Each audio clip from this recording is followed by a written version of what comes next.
नमस्कार दोस्तों, आप देख रहे हैं टीवी 20 न्यूज पर अपने क्षेत्रों की ताजा तरीन खबरें। मैं हूं आपके साथ अशोक वर्मा। देखते रहिए टीवी 20 न्यूज, बने रहिए हमारे साथ। पुलिस अधीक्षक के निर्देश पर देर शाम नगर पंचायत अतरौलिया में थानाध्यक्ष रमेश कुमार द्वारा व्यापारी तथा अन्य कारोबारियों के प्रतिष्ठानों में लगे सीसीटीवी कैमरे को चेक किया गया। इस दौरान नगर में सीसीटीवी कैमरे की गुणवत्ता को जांचा परखा गया। नगर पंचायत में लगे सीसीटीवी कैमरे की गुणवत्ता के बारे में थानाध्यक्ष रमेश कुमार ने जानकारी लोगों को दी, जानकारी ली तथा व्यापारियों की समस्याओं को सुना। नगर में लगे लगभग 1 दर्जन सीसीटीवी कैमरे काम नहीं कर रहे थे, जिसे जल्द से जल्द ठीक कराने के निर्देश दिया गया। आपराधिक गतिविधियों पर शिकंजा कसने के उद्देश्य से नगर पंचायत में सीसीटीवी कैमरे की निगरानी बढ़ाई जा रही है, जिससे अपराधियों पर कड़ी निगरानी रखी जा सके और आसानी से उनकी पहचान की जा सके। इस मौके पर थानाध्यक्ष रमेश कुमार तथा अन्य पुलिसकर्मी मौजूद रहे।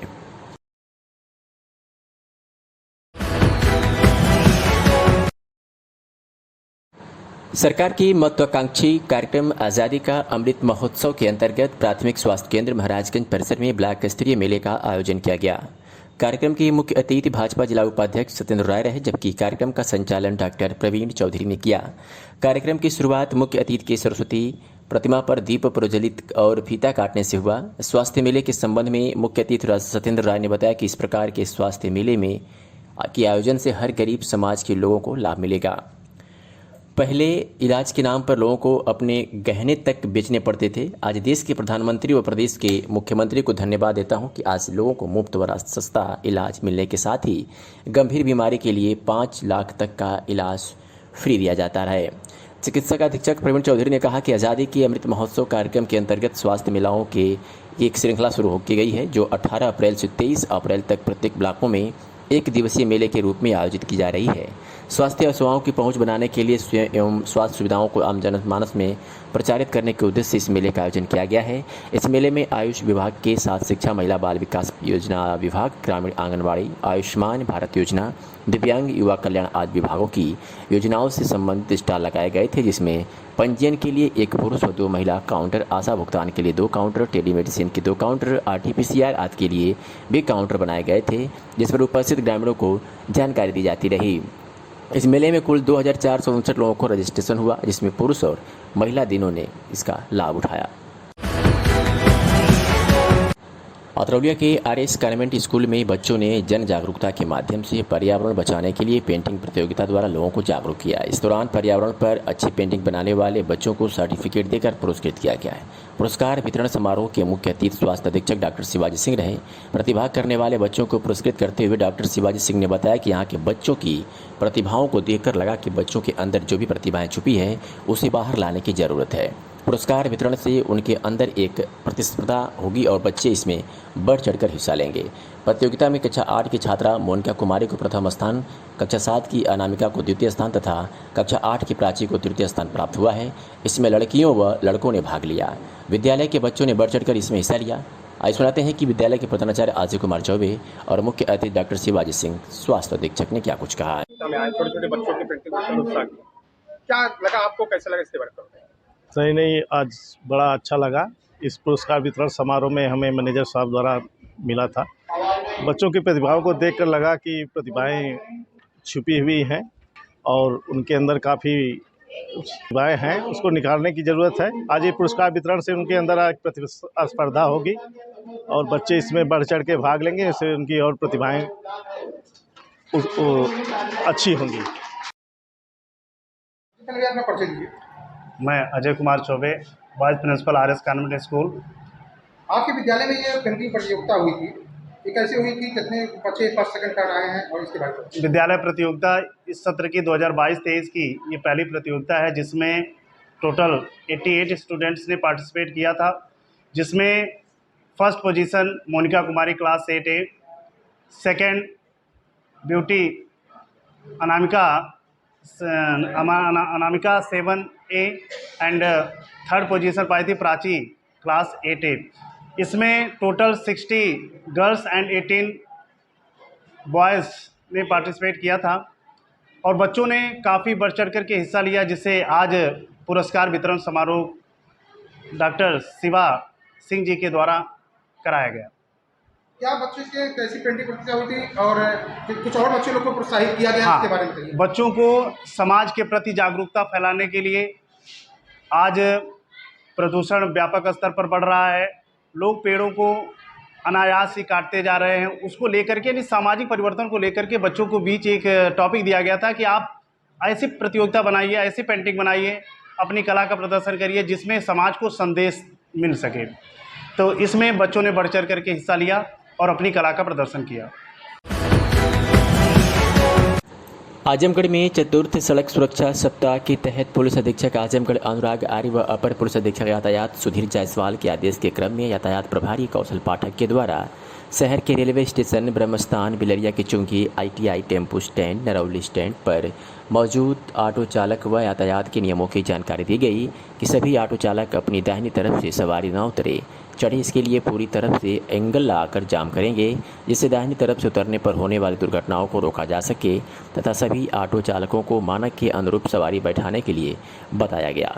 वाहनों में आगे पीछे नंबर प्लेट लगवाने को बताया गया। शराब पीकर वाहन न चलाने की हिदायत दी गई। बिना ड्राइविंग लाइसेंस के वाहन न चलाने के लिए बताया गया तथा साथ ही साथ आमजन को गुड सेमिनेटर के तहत बताया गया कि दुर्घटना के समय घायल व्यक्ति की मदद करना प्रत्येक नागरिक का कर्तव्य बनता है तथा इस संबंध में उच्चतम न्यायालय द्वारा विस्तृत दिशा निर्देश दिए गए हैं कि अगर कोई भी घायल व्यक्ति की मदद करता है तो उससे किसी प्रकार की कोई पूछताछ नहीं की जाएगी तथा राज्य सरकार द्वारा गुड सेमिनेटर को 5,000 का नकद पुरस्कार अलग से प्रदान किया जाएगा। तत्पश्चात शहर के विभिन्न जगहों पर ब्रीथ इनहेलाइजर से शराब पीकर वाहन चलाने वालों की चेकिंग की गई। प्रवर्तन की कार्रवाई करते हुए 65 वाहनों का चालान किया गया। आजमगढ़ जनपद में पुलिस अधीक्षक अनुराग आर्य के निर्देश पर जनपद भर में अभियुक्तों की गिरफ्तारी हेतु अभियान चलाया गया और इस अभियान में कई अभियुक्त गिरफ्तार हुए, क्योंकि पुलिस अधीक्षक का सख्त निर्देश है कि जनपद में अपराध का ग्राफ बिल्कुल कंट्रोल करना है और किसी भी तरीके से अपराध के ग्राफ में बढ़ोतरी नहीं करना है। ऐसे में अपने अध्यक्षों को पुलिस अधीक्षक अनुराग आर्य ने निर्देश दे दिया है और ऐसे में आज पुलिस अधीक्षक ने बड़ी कार्रवाई, पुलिस अधीक्षक के निर्देश पर विभिन्न थाना क्षेत्रों के थानाध्यक्ष और पुलिस कर्मियों ने मिलकर के बड़ी कार्रवाई करते हुए देवगांव से 2, सिधारी से चोरी की घटनाओं में शामिल अभियुक्त अवैध असलाह कारतूस के साथ 1 और अरवला पुलिस द्वारा दुष्कर्म करने वाले अभियुक्त तथा साजिश में शामिल अभियुक्ता को भी गिरफ्तार करने में सफलता प्राप्त की है। पुलिस अधीक्षक आजमगढ़ अनुराग आर्य द्वारा जनपद आजमगढ़ की यातायात व्यवस्था को सुदृढ़ बनाने तथा अवांछित गतिविधियों पर लगाम लगाने के क्रम में चलाए गए अभियान में जनपद के कुल 75 स्थानों पर चेकिंग की गई, जिसमें 1833 वाहनों को चेक किया गया।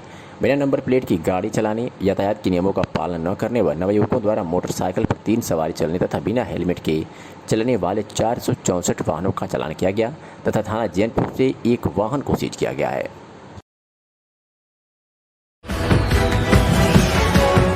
शासन के निर्देश पर पूरे प्रदेश में स्कूल चलो अभियान को चलाया जा रहा है। इसी क्रम में जिला विशेष शिक्षा अधिकारी आजमगढ़ के निर्देश पर व खंड शिक्षा अधिकारी तहबरपुर राजेश प्रजापति के कुशल नेतृत्व में स्कूल चलो अभियान का कार्यक्रम बृहद रूप से लगातार चलाया जा रहा है। इसी क्रम में आज प्राथमिक विद्यालय ढरनी शिक्षा क्षेत्र तहबरपुर में आयोजित हुआ, जिसमें काफ़ी संख्या में छात्रों ने बढ़ चढ़ कर हिस्सा लिया और रैली निकालकर हाथों में तख्तियाँ और बैनर लेकर स्कूल चलो अभियान का आगाज किया। कार्यक्रम में Shri Brijdev Yadav, DIET mentor SRG Rambadan Yadav, Jaishankar Singh Rajendra, ARP Subedar Yadav, Swaminath Yadav, Rajkumar Yadav, Randhir Yadav, Arvind Singh एवं प्रधानाध्यापक संतोष कुमार यादव एवं समस्त स्टाफ उपस्थित रहा। खंड शिक्षा अधिकारी ने कहा कि कोई बच्चा स्कूल आने से वंचित न हो जाए। प्रदेश सरकार के निर्देश पर यह अभियान चलाया जा रहा है। खंड शिक्षा अधिकारी ने कहा कि सभी प्रधानाचार्यों को निर्देश है कि अपने सहयोगियों को लेकर गाँव-गाँव जाकर परिजनों से मिलकर बच्चों को स्कूल भेजने के लिए प्रेरित करें। क्या कुछ कहा खंड शिक्षा अधिकारी राजेश प्रजापति ने, सुनिए। आज यहाँ पर किस प्रकार की रैली निकाली गई थी? ये प्राथमिक विद्यालय ढरनी है जी।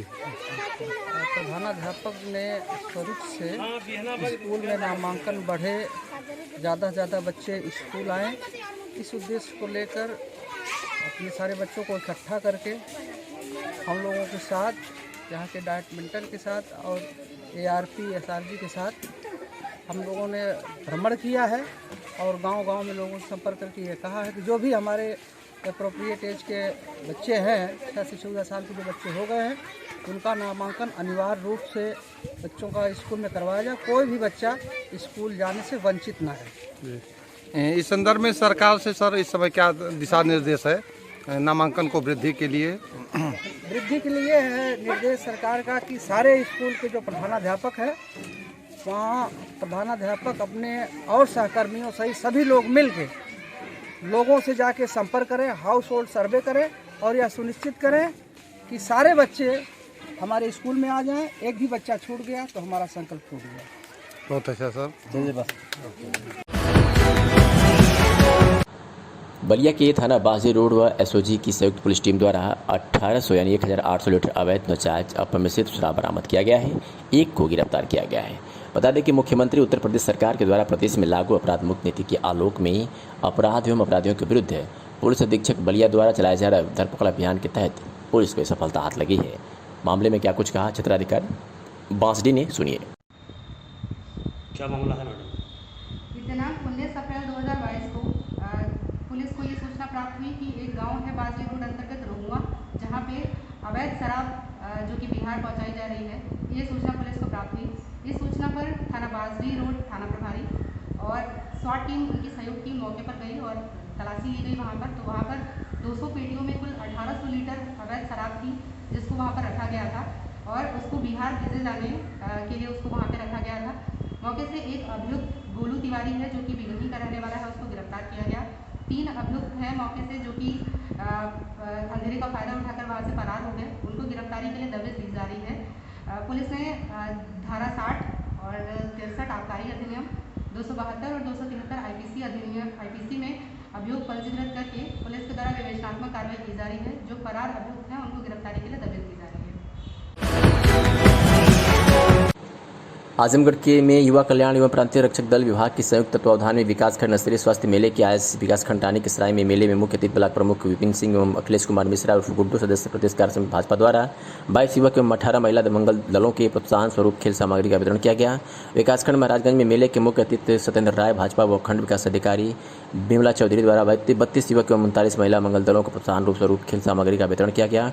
विकासखंड लालगंज एवं तरवा में मेले के मुख्य अतिथि नरेंद्र सिंह अध्यक्ष पूर्वांचल विकास बोर्ड द्वारा विकासखंड लालगंज के 24 युवकों एवं 10 महिला, विकासखंड पलाना के 8 युवक एवं 7 महिला मंगल दलों को तथा विकासखंड तरवा में 14 युवक एवं 20 महिला मंगल दलों को प्रोत्साहन स्वरूप खेल सामग्री का वितरण किया गया।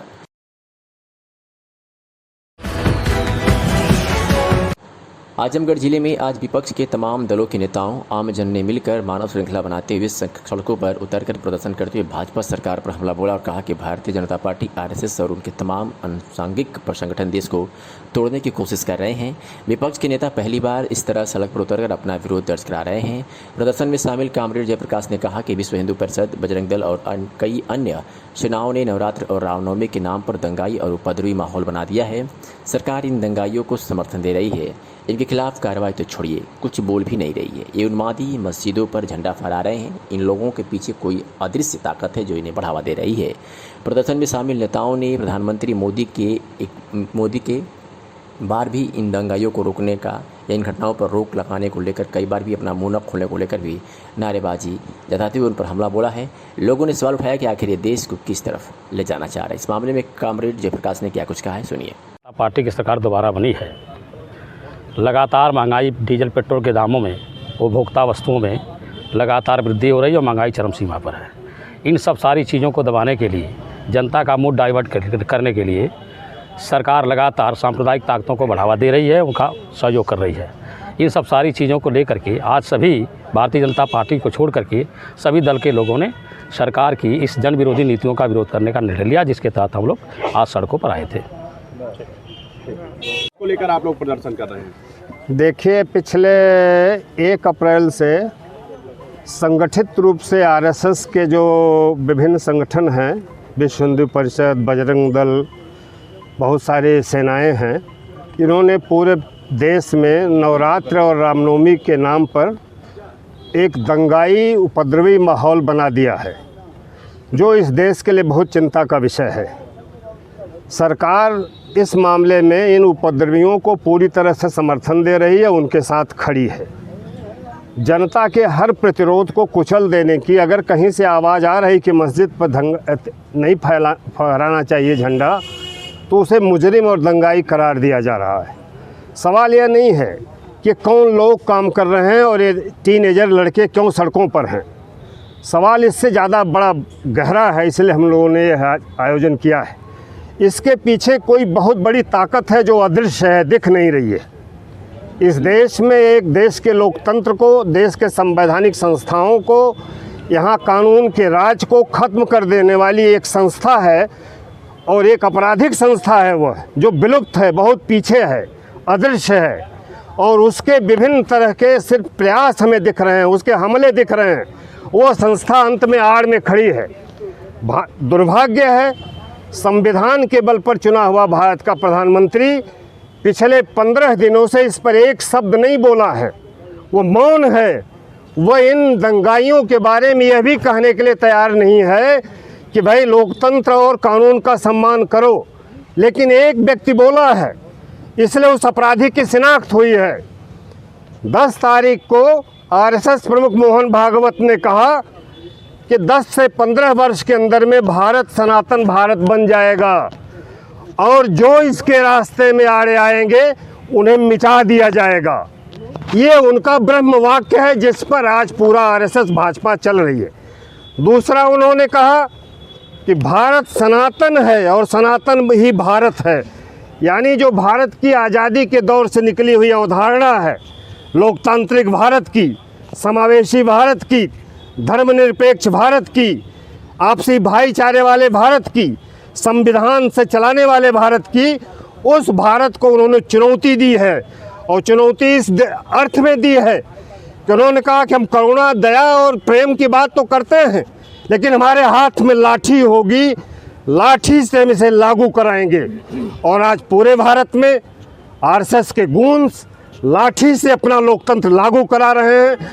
आप जहांगीरपुरी चले जाइए, आप खरगोन चले जाइए, आप करौली चले जाइए, बिहार के गांव में जाइए, महाराष्ट्र में जाइए, कर्नाटक में जाइए, छत्तीसगढ़ में जाइए, इनके गूंज मोहन भागवत के उस फरमान के आधार पर लाठी से लोकतंत्र लागू कराने के लिए, अपना नियम लागू कराने के लिए सड़क पर आ गए हैं।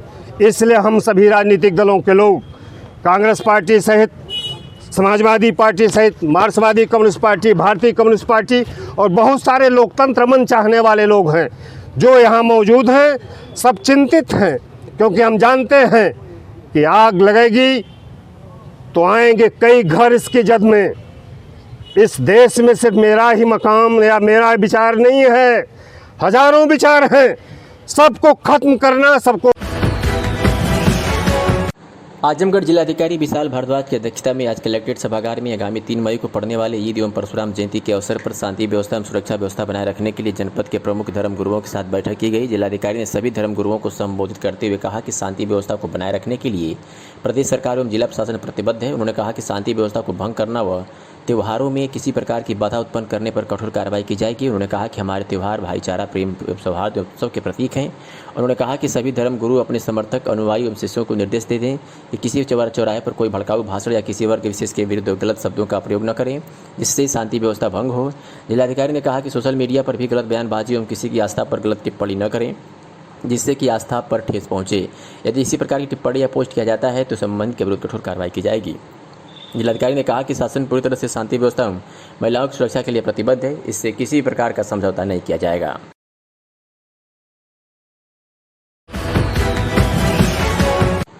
डॉक्टर अनिल कुमार पुलिस अधीक्षक भदोही के निर्देशन में बैंकों के सघन चेकिंग हेतु चलाए जा रहे अभियान के क्रम में आज जनपद के समस्त प्रभारी निरीक्षक, चौकी प्रभारी, मय पुलिस टीम द्वारा थाना चौकी क्षेत्र के बैंकों में चेकिंग की गई। चेकिंग के दौरान बैंक में लगे अलार्म और सीसीटीवी कैमरे को चेक किया गया कि सुचारू रूप से कार्य कर रहे हैं या नहीं। शाखा प्रबंधक से इस संबंध में वार्ता की गई। बैंक ड्यूटी में लगे पुलिसकर्मियों को चेक कर सतर्कतापूर्वक ड्यूटी करने हेतु निर्देश दिए गए। बैंक परिसर में संदिग्ध व्यक्तियों से पूछताछ भी की गई और अनावश्यक रूप से बैठे व्यक्तियों को बैंक परिसर से बाहर किया गया।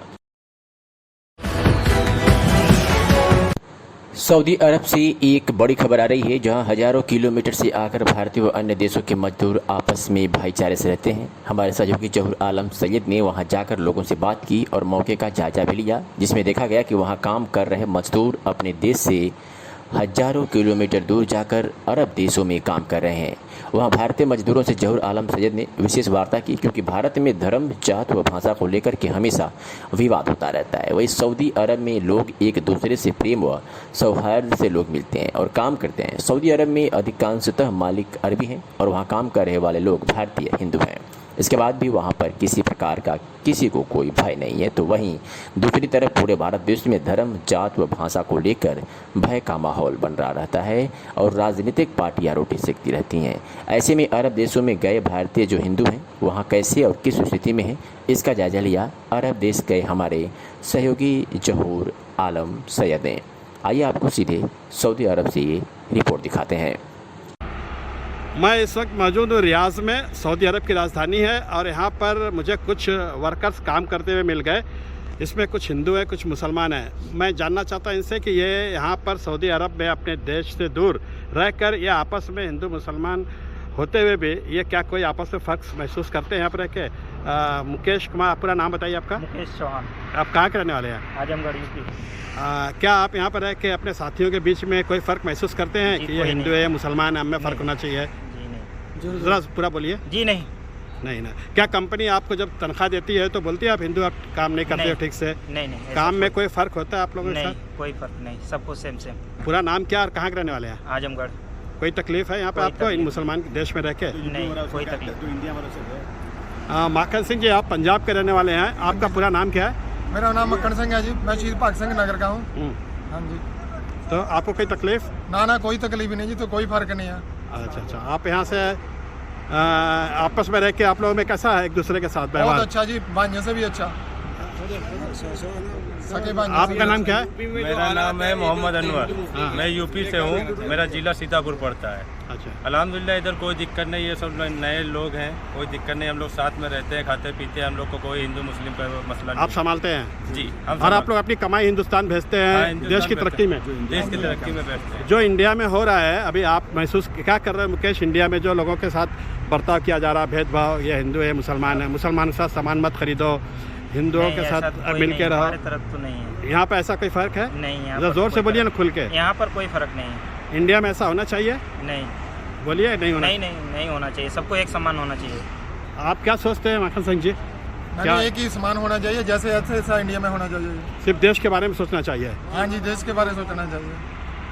आपका नाम क्या है भाई साहब? आप अपने कंपनी में काम करते हैं, क्या आपके कंपनी में ऐसा कोई भेदभाव है? नहीं, कोई भेदभाव नहीं।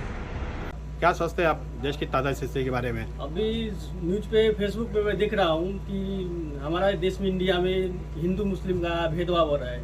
ये ऐसा नहीं करना चाहिए भाई, सब अपना दोस्त है, भाई है, ही बंधु है। यहाँ आपका लोगों जब मुसलमान आपसे पूछते आपको शर्मिंदगी होती होगी ना? नहीं, कुछ नहीं। आप बताइए, क्या नाम होगा? नाम कौन? सज्जन कुमार सर। कहाँ के रहने वाले हैं? इंडिया से। अच्छा, आपको कैसा लग रहा है यहाँ? बहुत अच्छा लग रहा है। कोई आपको खाना खाने में, पीने में, तनख्वाह में ये बोल के मना करता है कि आप हिंदू, आपको तनख्वाह नहीं देंगे? या दे रहा है, तनख्वाह दे रहा है। कोई भेदभाव? कोई आपको परेशान करता है यहाँ पे? कि आप हिंदू हैं तो आपको परेशान करते हो? आपको क्या नाम आपका? मेरे साथ ही कुछ हिंदूस थे हिंदुस्तान से, जो अपने बारे में बता रहे थे अपनी सब। मैं एक दो मुसलमान से भी बात करता हूँ यहाँ पर। आपका भाई साहब क्या नाम है? दानिश मुमताज़। आप कहाँ के रहने वाले हैं? गाज़ीपुर, इंडिया से रहने वाला हूँ। जो आज के हालात हैं हिंदुस्तान में भेदभाव के बारे में, क्या आप अपनी कंपनी में ऐसा भेदभाव करते हैं? नहीं, साफ बताइएगा एकदम से। यहाँ पे जो है हम लोग बिल्कुल महसूस नहीं करते हैं एक दूसरे के साथ उठना बैठना, खाना पीना, बल्कि एक दूसरे के बगैर खाते पीते नहीं हैं और बड़े मेल मोहब्बत से रहते हैं। और हमारे जो हिंदू भाई यहाँ पे हैं वो अक्सर हमारे साथ होते हैं और हिंदुस्तान के हालात पे वो खुद भी शर्मिंदगी महसूस करते हैं, तो हम बल्कि उन्हें ये कहते हैं कि आप मैसेज दीजिए, तो वो बल्कि यहाँ पे सारे लोग मिलजुल के रहते हैं, बड़े अच्छे माहौल में रहते हैं। आपका नाम क्या है साहब? मेरा नाम इब्राहिम रज़ी है। क्या करते हैं आप यहाँ? मैं यहाँ प्रोजेक्ट मैनेजर हूँ। आपको तो लोगों से वास्ता पड़ता होगा, उतने ही लेबर हिंदू भी होंगे, मुसलमान भी होंगे। हमारे साथ यहाँ बहुत सारे हिंदू हैं और बहुत सारे मुस्लिम हैं, लेकिन सब एक साथ रहते हैं। हम लोग रोज़ा इफ्तार वगैरह जो भी पार्टीज करते हैं उसमें अपने सारे हिंदू भाई को इनवाइट करते हैं, और मेरे जो सपोर्टिंग स्टाफ है वो सब हम लोग के साथ ही खाना खाते हैं, सब एक साथ हैं। हम लोग यहाँ कोई ऐसा वो पार्शियलिटी नहीं करते और जबकि हम लोग इनको अपने जो नॉन मुस्लिम भाई हैं उनको फर्स्ट प्रायोरिटी देते हैं कि हमारी पहली प्रायोरिटी उनकी हो कि उनको कोई भी ऐसा इनसफिशिएंट ना लगे यहाँ पे किसी चीज़ में, सैलरीज़ में, किसी चीज़ में। हम लोग हर तरफ से उनको कोऑपरेट करते हैं। तो मैं चाहता हूँ इंडिया में भी ऐसा ही कोऑपरेशन हो हमारे मुस्लिम भाई के साथ, जैसा हम लोग यहाँ हिंदू भाई के साथ कोऑपरेट करते हैं। जैसा कि आपने देखा हमारे यहाँ काफ़ी सारे लेबर्स थे, सबने बताया, यहाँ फीडबैक लिया आपने। और भी मेरे बंदे जो लेबर कैम्प में हैं, क्योंकि इस टाइम हम लोग की ऑफ ड्यूटी है तो मैं सबसे ताल्लुकात आपका नहीं करा सकता, लेकिन हम लोग बहुत कोऑपरेट करके रहते हैं। और मैं अपील करता हूँ कि इंडिया में भी जैसे हम यहाँ कोऑपरेट करते हैं वैसे हमारे हिंदू भाई हम लोग के साथ कोऑपरेट करें, हम लोग के साथ रहें, तो हमारा देश पीसफुल हो जाए, आगे बढ़े, तरक्की करे। यही हमारा पैगाम है। बोलिए जय हिंद सब लोग। जय हिंद, जय हिंद, जय हिंद, जय हिंद। सब लोग आज एक ग्रुप फोटोग्राफ ले लेंगे सर। ये नहीं लगता है यहाँ पे मैं रहते हुए। कोई संदेश अपने देश के नाम? हमारे देश में जो आजकल चल रहा है, हिंदू मुस्लिम जो तोड़ रहे हैं, लोगों भाईचारा को हटा रहे हैं, उसके बारे में मैं कहना चाहता हूँ कि मैं यहाँ रहते हुए भी शर्म महसूस करता हूँ कि हिंदुस्तान में लोग ऐसा करते हैं। और मैं यहाँ रहते हुए भी कहता अपने भाइयों के, सारे मुस्लिम मेरे भाई लोग हैं, हम लोग के साथ खाना पीना, उठना बैठना सब काम करते हैं।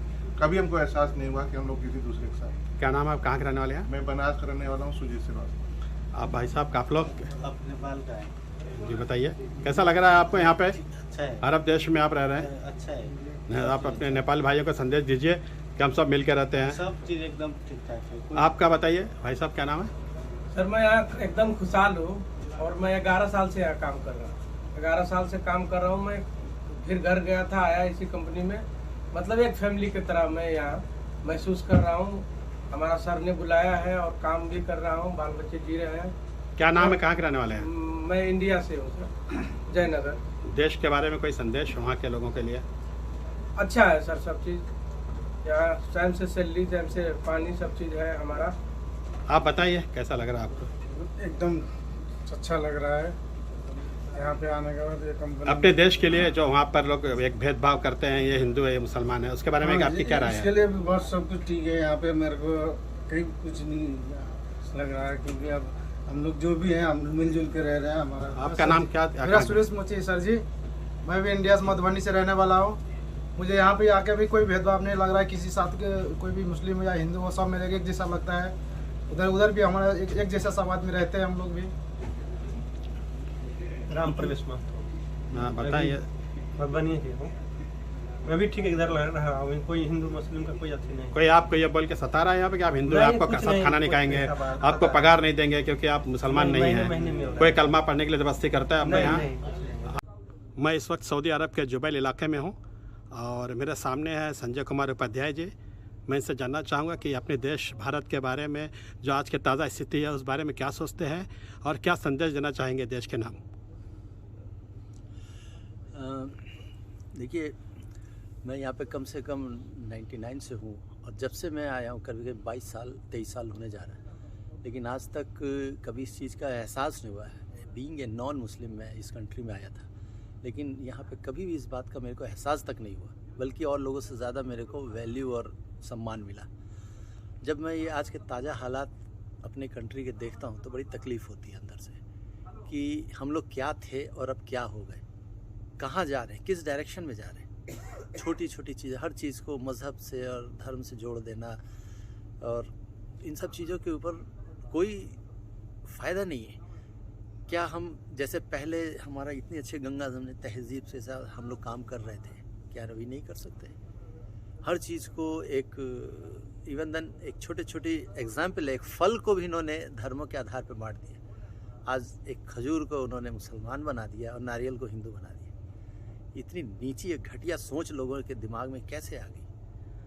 हमको इन सब चीज़ों से ऊपर उठ के इंसानियत के उस पर चलना है जो हमारे पूर्वजों ने हमको सिखाया है। हर धर्म का आदर करो, अपने भी धर्म का सम्मान करो, सबको इज्जत दो। बस यही मेरा संदेश है कि वही भाईचारा मेंटेन करके चलना चाहिए। Thank you. आपको यहाँ रह के लोगों के बीच सामना करना पड़ता है सवालों का कि हिंदुस्तान में ऐसा क्यों हो रहा है भेदभाव?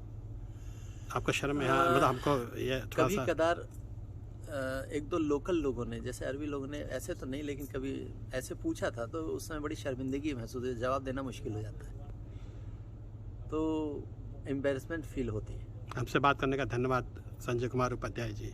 ठीक। कुछ भारतीय हैं, इसमें कुछ हिंदू हैं, कुछ मुसलमान हैं जो अपने देश से दूर सऊदी अरब रियाद में काम करते हैं कंपनी में, और कैसे ये आपस में हिंदू मुसलमान मिल के रहते हैं उसका एक जायज़ा लिया मैंने, जो मैंने अभी आपको दिखाया थोड़ी देर पहले।